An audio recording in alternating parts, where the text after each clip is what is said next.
This is Ron Higgins with NOLA.com and the Times-Picayune. It's the Thursday, May 14th edition of the First Cup of Coffee. The first thing that comes to my mind every morning about college sports, and this morning it's a crossover between the NBA and college sports. I'm talking about the Pels firing Monty Williams, and as soon as that happens, the speculation about Kentucky coach John Calipari, because Cal, of course, coached Anthony Davis, who the Pels are trying to re-sign to a long-term deal. He coached him in college in Kentucky. He also coached Tyreke Evans. So what better way to re-sign Anthony Davis than to hire his college coach? Almost at the same time, the news leaked that Cal had agreed to a one-year contract extension through 2021-22 season, adding $8 million more in the contract. And so it's interesting this happened back-to-back. But let me say this, that coaches and contracts really don't matter much anymore. If somebody wants to hire a coach, they'll do what it takes to get the coach, and they don't care about his previous contract. They'll buy the contract out somehow. So I don't think that'd be a problem if Cal wanted to leave.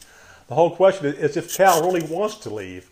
Now, he was in the NBA before about 20 years ago with the New Jersey Nets back then. Coached over 2 seasons before getting fired, went to the playoffs once. Of course, 20 years down the line now, he's an older, wiser, better coach. But the question is, would he go or not? And there's arguments both ways. It sounds crazy, but there's more pressure at Kentucky annually than there would be in the NBA because of the monster that Cal has built with 3 Final Fours in 6 years and the natural Kentucky tradition of always expecting to win a national championship. It goes back to the Adolph Rupp days. There's expectations every year. Also, the fact that the NBA probably be easier because Cal would have a new recruiting class almost every year, which happens now because of the one and done rule. He has to rebuild teams almost every year. On the other hand, he may want to stay in college because he enjoys the teaching aspect and developing players, and that doesn't happen in the NBA, really. I mean, there's not much time to practice because of all the games, so there's not much teaching and developing.